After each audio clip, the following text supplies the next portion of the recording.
ఇది బ్యాన్ అయినప్పుడు నా భావోద్వేగాన్ని చూశారు. అండ్ కోర్ట్ ఆర్డర్ వల్ల ఇది ఇంకా 180 కోట్ల స్టాక్ అమ్ముకోగలిగే అవకాశం వచ్చినప్పుడు మీ కోపాన్ని చూపించారు. ఆ కోపం ఇప్పుడు చూపించండి. వీళ్ళు ఓన్ ఈగా మార్చి SNZ గా మార్చి 87% లెస్ షుగర్ అని చెప్పి ఫార్మసీ హాస్పిటల్స్ అన్నిట్లో ఇది డైలీ హైడ్రేషన్ రోజు తాగే లిక్విడ్ గా తీసుకురాబోతున్నారు. ఓకే, ఇందులో సుక్రలోజ్ అనేది యాడ్ చేశారు. అది ఆర్టిఫిషియల్ స్వీటనర్. మీ డైట్ కోక్ ఇటులో యాడ్ చేస్తారు చూసారా, అలాంటిది.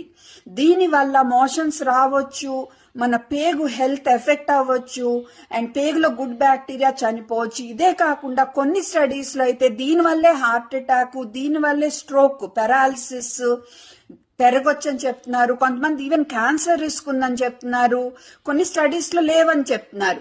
ఏదేమైనా ఇది మీకే తెలియకుండా మీరు తాగటం, మీ పిల్లలకి రోజు ఇవ్వటం కరెక్టా?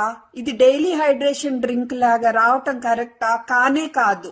మీరు నిజంగా బాధ్యత ఉన్న పౌరులైతే CEO@FSSAI.gov.in కి మాకు ఇలాంటివి వద్దు అని ఈమెయిల్ పెట్టండి.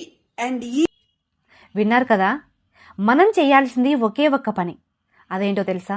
ERGL అనే డ్రింక్ ఎక్కడ కనిపించినా అస్సలు కొనకండి. కొనకుండా ఉంటే వాళ్ళు ప్రొడక్షన్ ఆపేస్తారు. దానివల్ల వాళ్ళకి లాస్ వస్తుంది. మనం మన హెల్త్ని కాపాడుకోవచ్చు.